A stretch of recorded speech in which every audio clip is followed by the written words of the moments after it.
Hello and welcome to my newest tutorial.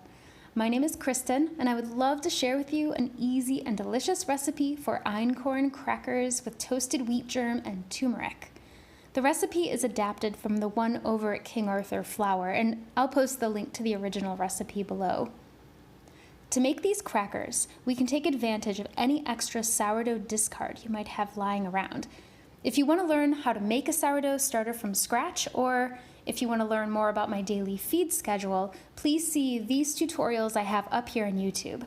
And I also have a basic how to make sourdough bread tutorial here as well. And you can of course visit me on Instagram at Foolproof Baking, where all of my sourdough bakes and experiments are posted weekly. I usually bake breads daily, and so I'm feeding my starter 2 to 3 times per day, and I'm collecting the excess discarded sourdough in a bowl, and I store this in my freezer. I feed very small amounts of starter at a time, so I don't actually have a lot of discard, but this bowl is what I've collected over the last couple weeks. When you want to use some for a bake, just take the bowl from the freezer and thaw overnight in the refrigerator, or you can even put it on the counter and it'll be ready to go first thing in the morning.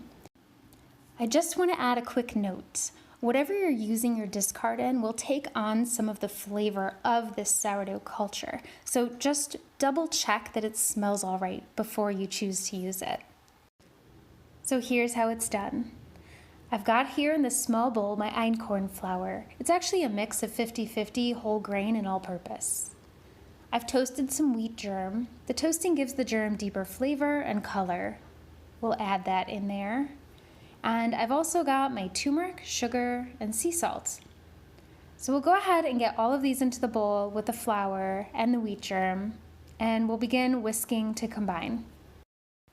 Now for the star of the show, the sourdough discard. I've had this sitting out on the counter for about a half an hour to bring it to room temperature. We've also got our melted unsalted butter. Go ahead and scoop out the sourdough discard, add it right on top of the flour mixture.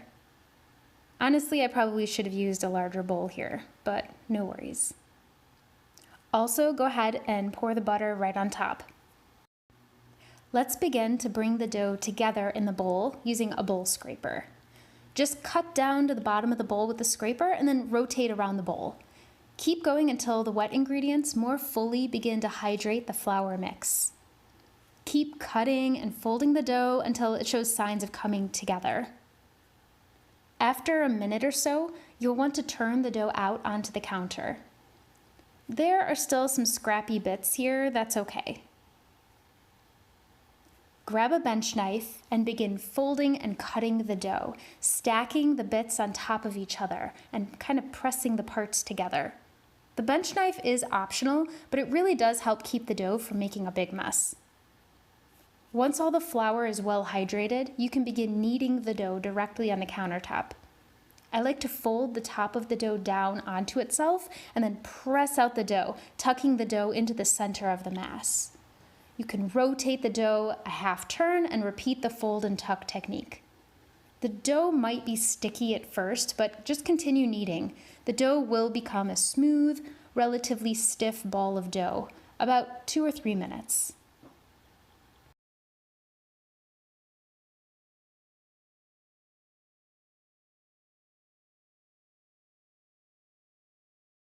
Once you're done kneading, divide the dough into 2 mounds. We're going to transfer the doughs to some cling wrap. Pick up the dough and get it on there. And then, before you wrap up, use your fingers to flatten out the dough and shape into a sort of rectangle, about 6 by 4 inches. The dough is soft and very pliable at this point. We want to move these to the refrigerator to help them firm up a bit before rolling them out into the crackers. Fold over the edges of the cling wrap and move the doughs to a plate. And we'll transfer these to the refrigerator to rest for an hour or so. And you can actually leave the dough in the refrigerator overnight if this works better for your schedule. Go ahead and preheat the oven to 350 degrees Fahrenheit with the rack positioned in the lower part of the oven. Cut out 2 pieces of parchment paper to fit your baking sheet. Mine is roughly 18 by 13 inches. Use an all-purpose flour and lightly dust the parchment paper. Get your dough out from the refrigerator, it should be nice and firm by now, and unwrap and dust both sides of the dough with the all-purpose flour and spread it around the surface with your hand.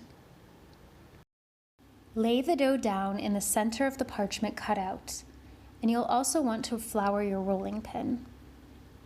We are going to roll out the dough to a thickness of 1/16 inch.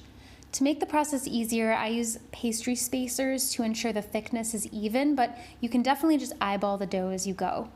Get your rolling pin to work and begin rolling out the dough. You can actually grab hold of the actual roller at first while the dough is still relatively thicker and more firm, and as you keep going, you'll notice it becomes easier and easier to roll out. After several trials of this, I found that alternating rolling up and down as well as side to side gives me the best chance at rolling out a rectangular shape with mostly straight sides. Once the dough is stretched out, feel free to flour the dough a bit more to prevent any sticking to the parchment or to the roller. And just keep going until the dough has an even thickness of about 1/16 inch. Once nicely rolled out, transfer the dough on the parchment paper to your baking sheet tray.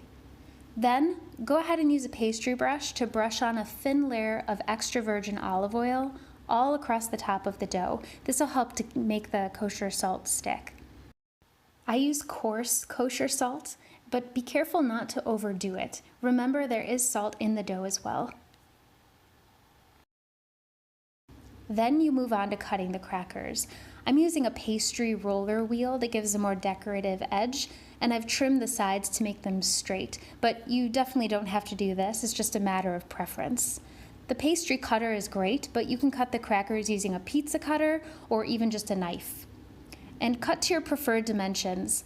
I like approximately 1-inch square crackers.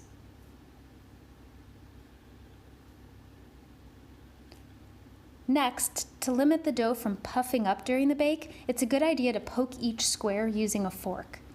Spread out the crackers a little bit so they aren't touching, and then get this into the oven. We'll bake for 20 to 22 minutes until the crackers are just browning on the edges.